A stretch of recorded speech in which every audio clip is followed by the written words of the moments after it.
एक बार एक शिष्य ने विनम्रतापूर्वक अपने गुरुजी से पूछा, गुरुजी, कुछ लोग कहते हैं कि जीवन एक संघर्ष है, कुछ अन्य कहते हैं कि जीवन एक खेल है और कुछ जीवन को एक उत्सव की संज्ञा देते हैं। इनमें कौन सही है?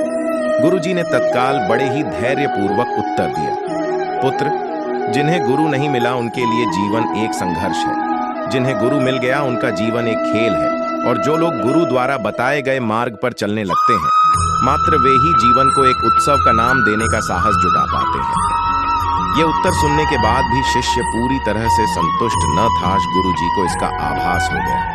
वे कहने लगे, लो, तुम्हें इसी संदर्भ में एक कहानी सुनाता हूँ।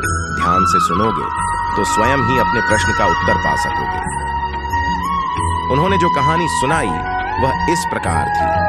एक बार की बात है कि किसी गुरुकुल में 3 शिष्यों ने अपना अध्ययन संपूर्ण करने पर अपने गुरुजी से यह बताने के लिए विनती की कि उन्हें गुरु दक्षिणा में उनसे क्या चाहिए। गुरुजी पहले तो मंद मंद मुस्कुराए और फिर बड़े स्नेहपूर्वक कहने लगे, मुझे तुमसे गुरु दक्षिणा में एक थैला भर के सूखी पत्तियां चाहिए, ला सकोगे?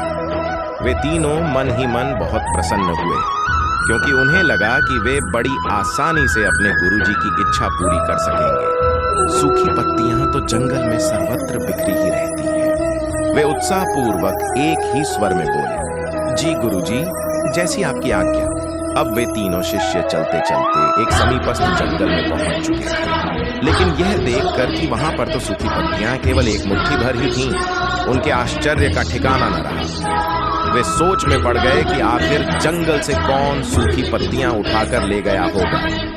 इतने में ही उन्हें दूर से आता हुआ कोई किसान दिखाई दिया। वे उसके पास पहुंचकर उसे विनम्रतापूर्वक याचना करने लगे कि वह उन्हें केवल एक थैला भर सूखी पत्तियां दे।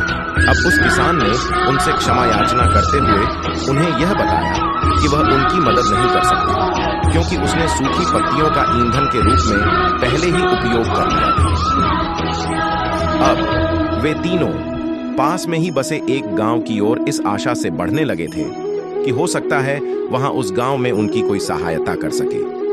वहां पहुंचकर उन्होंने जब एक व्यापारी को देखा तो बड़ी उम्मीद से उससे एक थैला भर सूखी पत्तियां देने के लिए प्रार्थना करने लगे, लेकिन उन्हें फिर से एक बार निराशा ही हाथ आई, क्योंकि उस व्यापारी ने तो पहले ही कुछ पैसे कमाने के लिए सूखी पत्तियों के दोने बनाकर बेच दिए थे।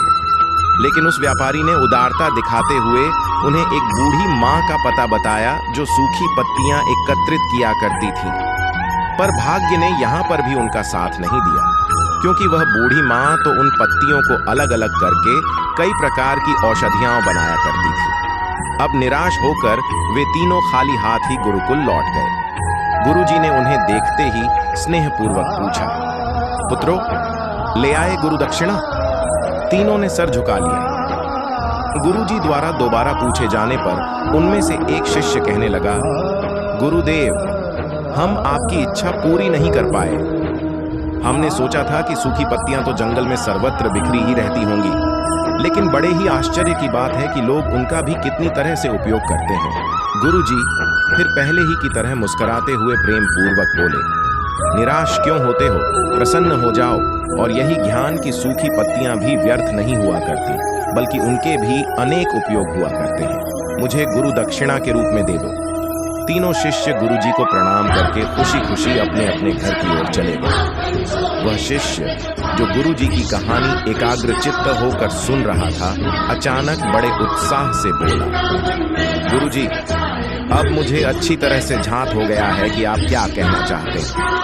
आपका संकेत वस्तुतः इसी ओर है ना कि जब सर्वत्र सुलभ सूखी पत्तियां भी निरर्थक या बेकार नहीं होती हैं, तो फिर हम कैसे किसी भी वस्तु या व्यक्ति को छोटा और महत्वहीन मानकर उसका तिरस्कार कर सकते हैं। चींटी से लेकर हाथी तक और सुई से लेकर तलवार तक सभी का अपना अपना महत्व होता है।